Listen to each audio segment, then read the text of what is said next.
Ito po yung mga district engineering office na nasasakupan mo, Occidental Mindoro, Oriental Mindoro, and Southern Mindoro. Tama ho ba? Matanong ko lang, bakit ba kayo nakatalukbong? He is a public government employee. Bakit siya nagtatago? Kindly expose your face. Yung Occidental Mindoro, 2.53 billion. Oriental Mindoro is 1.508 billion. Pagdating sa GAA, Yung Occidental 20 billion Mindoro, na. naging 20 billion na ho. Dalawang 20 billion at isang 8.9 billion. I respectfully invoke my right against self-incrimination. Engineer RD Gerald Pakanan. RD, Sir Pakanan, total nandito ka na rin lang, no? Nung mga presentation ni Governor Dolor, nandito kami, si mismong kilala niyo si Governor Dolor? RD? Good afternoon po, Mr. Chair and the distinguished honorable senators of the Senate. Yes po, I confirm I know Governor Dolor. Nakakausap niyo po siya dahil kayo po ang regional director ng naging provincial director ba kayo or RD na kayo ng Region 4B? I am the regional director po, Your Honor. So Mr. nakakausap niyo po siya. I confirm that nakakausap ko siya as a regional director of the Region 4B Kasi on po my official capacity po. Kasi nung hearing po dito, nag-present po siya, pinakita niya yung mga ghost projects at substandard projects, no? Particularly dyan sa Oriental Mindoro, sa Nauhan, na nabanggit ko kanina, ito ay talagang swampy, talagang siguro mas familiar ka doon na itong area to, talagang matubig, no? Do you confirm na itong area to talagang mababa at matubig? Your Honor, can I confirm with my lawyer before I answer? Yes, Your Honor, I confirm that that particular river is really swampy and the flood is... Kumbaga kahit na anong lagay ng ilang semento ay buhos natin dyan, talagang hindi natin matatanggal ang baha dyan. Mismo alam ko, naalala ko noon, then Secretary of DOJ, si Ombudsman na, nagsabi na swampy town daw yung no? Sa investigasyon nila, yung Nauhan. Tama ho ba? Senator JB, excuse me. Matanong ko lang, bakit ba kayo nakatalukbong? Hindi naman kayo testigo. Matanong ko lang, bakit po kailangan naka-hood kayo at saka nakatakip? Yes, Mr. Chairman, because this might set a precedent for all other witnesses we will call here. They will request that their faces be covered. He is a public government employee. Bakit siya nagtatago?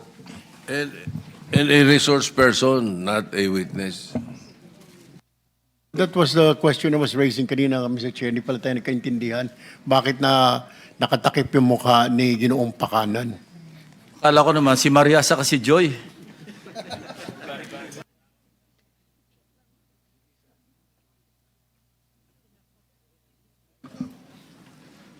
Your Honor, it's my request po as the good chair stated a while ago for my protection po and security po. Pero nasa kulungan ka na ngayon, you're in detention right now, di ba? Aren't you in detention already? Yes po, Your Honor. Mr. Chairman, I don't see the basis for his request. I do not see it as valid. How can he? Maybe he's protecting himself from shame. Baka nahihiya siya dun sa mga kasamahan niya o kung sino kaya ayaw maipakita yung kanyang Ano talaga ang dahilan bakit kayo nakatakip? Ako, nakita ko lang isang posibleng dahilan. Baka sa future mga police lineup, makilala kayo. Is that it? Or any other reason? The main reason, Mr. Chair, I am begging the indulgence of all the good senator for my protection since the case is still is already pending before the Sindigan Bayan and there's no judgment over it. So I'll be incriminated by whatever action against me.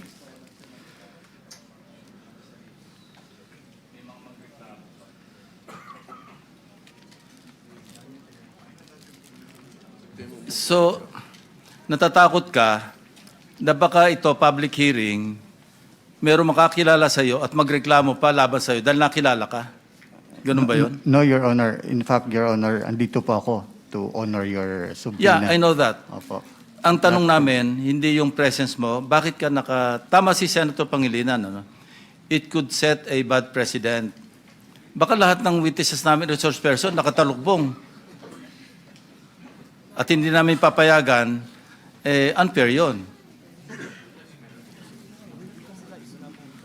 Your Honor, I will comply naman po kung ano po ang sasabihin I think, ninyo. yeah, that's the ruling of the chair. Kindly expose your face.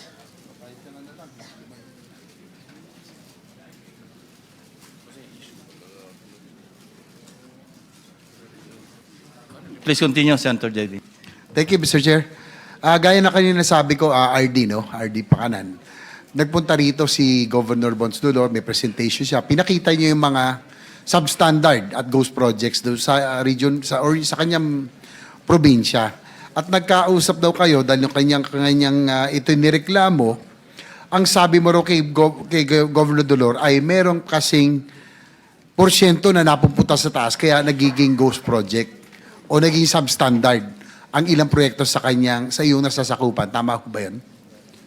Honor, again, I could confirm my lawyer before answering it.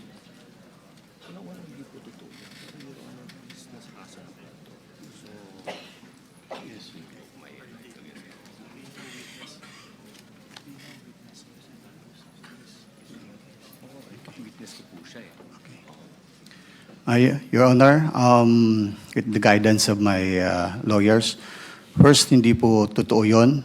Secondly, Governor Dolor is also a witness against me. So there's a pending case already filed against me. So it will be incriminating on my part. So I respectfully, Your Honor. So yung ask your sinasabi mo, yung indulgence. sinasabi ni Governor Dolor ay hindi totoo. Sinabi mo na una na hindi totoo yung sinabi niya.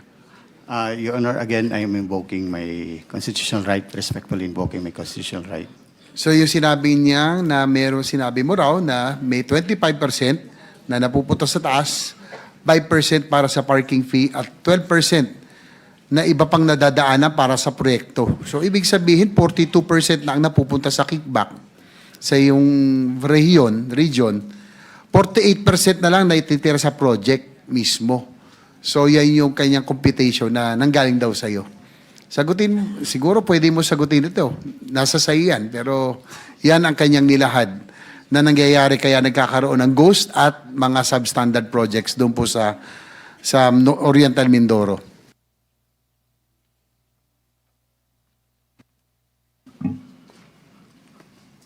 Mr. Chair, again, there's already a pending case before the Sandigan Bayan. I am respectfully invoking my right against self-incrimination.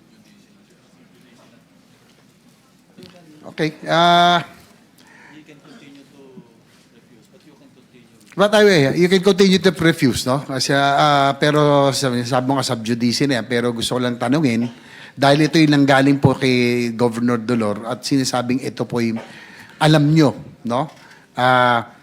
Lahat ba ng proyekto sa inyong rehiyon ay ganyan ang hatian? 25% sa proponent, 5% parking fee at 12% para sa iba pang opisyal ng DP. Again, Your Honor, I respectfully invoke my right. Well, sa akin lang, Mr. Chair, this is a legislative inquiry. No?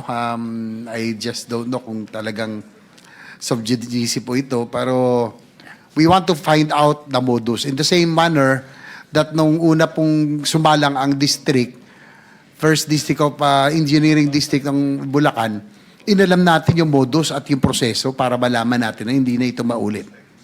Pero sige po, hanggat ngayon, parang nabaliwalay yung pagpunta rito dahil ayaw nyo sumagot.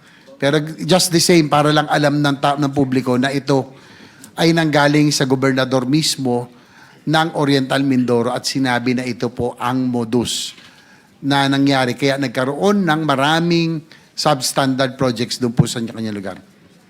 Mr. Chair, Congressman Toby Tiangco testified before the Senate Blue Ribbon Committee on September 8 that Congressman Saldico was the proponent of about 3.5 billion worth of GAN-funded flood projects in 2025 for Oriental Mindoro.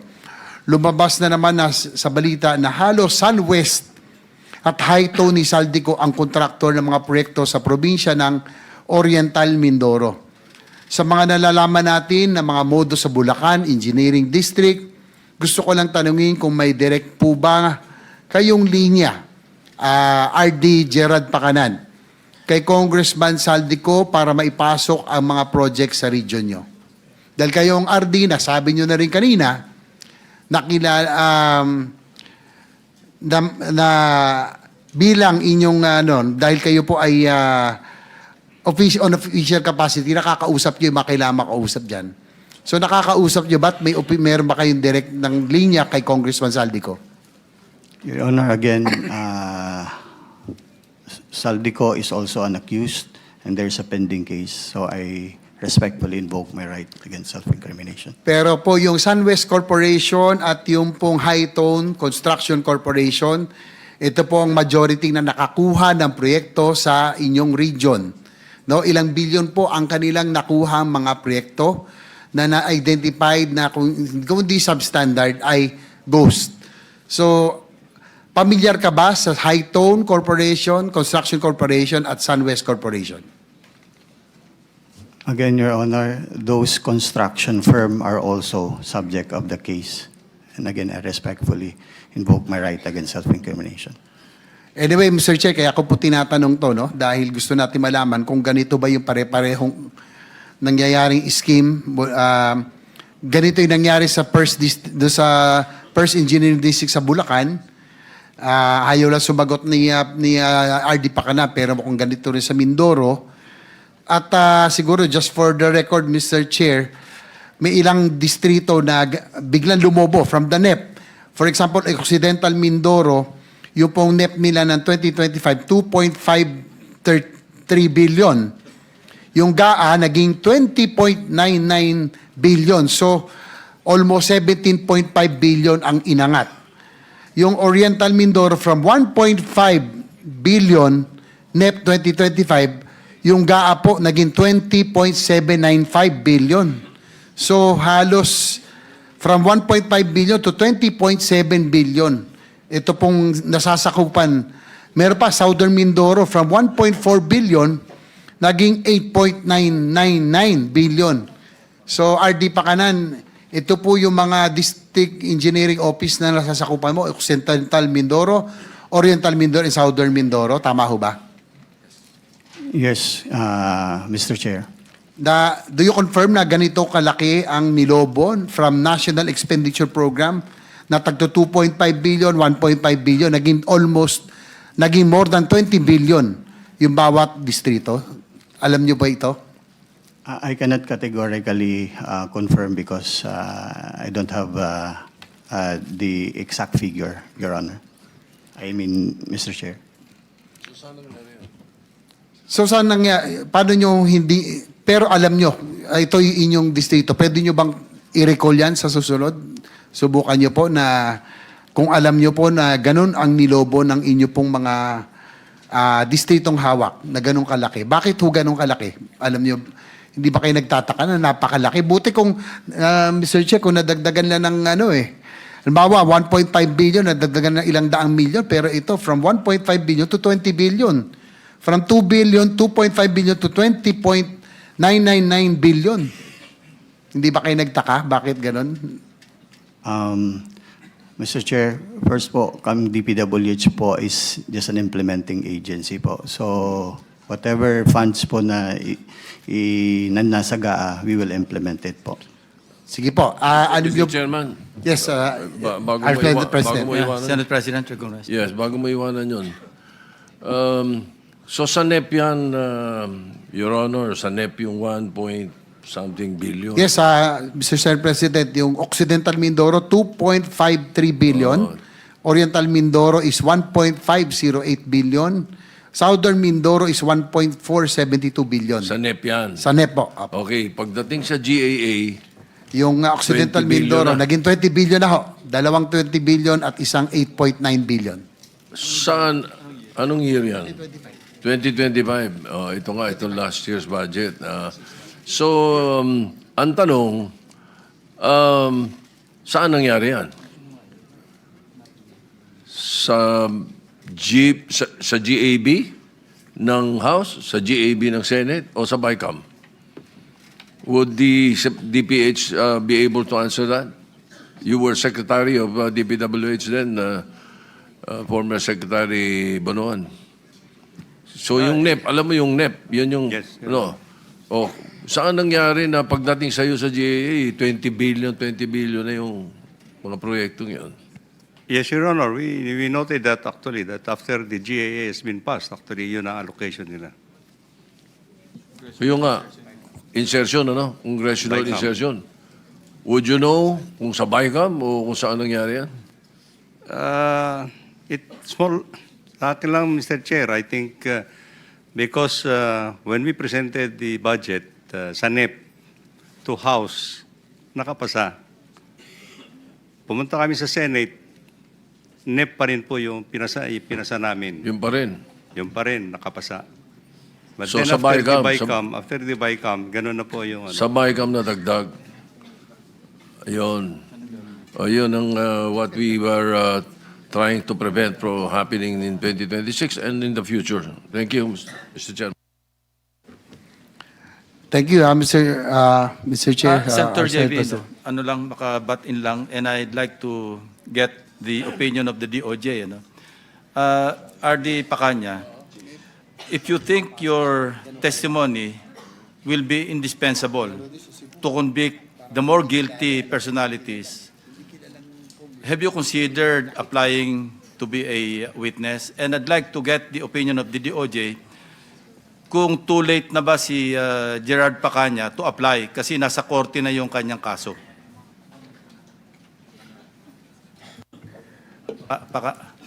Pakanan. Yeah, Mr. Chair, this is a case which was handled and investigated by the Office of the Ombudsman. So we are not privy to the details. But if the question is if he can still apply under No, the policy question. Not If- necessarily pertaining to him. if a witness is already charged in court, he can still avail of the opportunity to be discharged as a state witness. But this will have to be done under a different manner. This will be done by discharge under Rule 119 of the Rules of Court. And this will have to be with the court's approval. Yung discharge po yung sa amin po kasi under the Witness Protection Program, drop ka na kaagad sa information po. Correct. And the court, it is up to the court to discharge him Yes, Your as Hon- yes. as a state witness. Yes, Mr. Chair. A motion will have to be filed by the prosecution asking for the discharge with the court, and then the court will evaluate the statement of the applicant. And more often than not, basta in-applyan ng or pinetition ng prosecutor, more often than not, ina-approve ng korte, di ba? Pero your experience. Yeah, from my experience, Mr. Chair, as a general rule, yes, but there are also certain instances when the court refuses. So I think that's something that you have to think about, ano? Director, RD. If you're willing. Kasi ang habol natin dito, the more guilty. No? Kasi kung less guilty siya, at the outset, he may qualify to be discharged. Ano? Of course, the court will decide. So think it over. Unless you want to continue to cover up for anybody or desidido ka ng labanan yung kaso mo. Mr. Chairman, just a manifestation very quickly. Can he answer first? Okay. Go ahead. Mr. Chair, I appreciate your concern. Very much appreciated po. But I have to confer with my lawyers. Sleep over it. Sleep over it. Yeah. Thank you po. Senator Pangilinan. Yes, Mr. Chairman, he's again covering his face. Can we instruct the resource person to remove his mask and the headgear?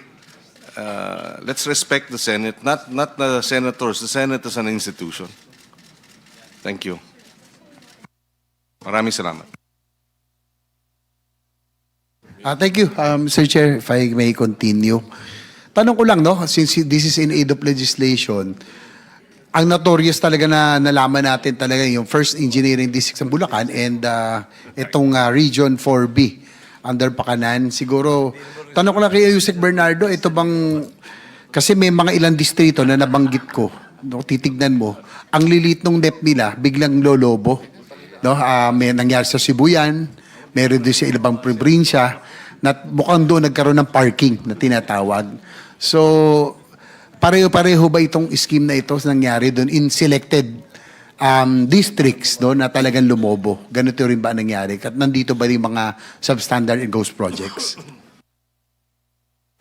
Mr. Chair, tungkol po sa substandard projects, I cannot, wala po akong masasabi doon kasi doon po sa kalakaran ng nabanggit ko sa inyo kanina na meron pong nagbebentahan or nag-aalok ng proyekto, nangyayari po yun, yun ang pagkakaalam ko. But definitely doon po sa substandard or ghost projects, wala na po akong kwan doon hindi na po nasusubaybayan. I think that even the proponent themselves cannot track the implementation of the projects. Kasi nga po, basta na-release lang po yung pondo, meron na pong, kumbaga, nagkakaroon na po ng transaction doon, basta po na-release na yung pondo. So, whether naging ghost po yun or hindi or what, yung pong proponent or whoever, maaari po ay hindi na po nila alam yun. Yun po, Mr. Chair. So sige, huli na lang. RD, no, bago ko iwanan to, no, I still have 3 minutes. Yung high tone and yung high tone construction in Sunwest, no, familiar ka dahil ulitin ko lang, familiar ka dito sa dalawang construction corporate kasi karamihan or bulk, the majority of the big projects na nakakuha sa iyong region ay sa dalawang korporasyon na ito. Familiar ka sa dalawa? Your Honor, familiar ako because they are part of the top 15. But again, Your Honor, since that contractor is also the subject of the pending case against me, I respectfully invoke my right against self-incrimination. Okay na yan. Basta alam mong, siyempre, pamilyar ka. Alam mo rin ba na kay itong pag-aari ni Saldico ito? You may or may not answer, pero alam mo bang ito'y No, Your pag-aari Honor. ni Congressman Saldico? No, Your Honor.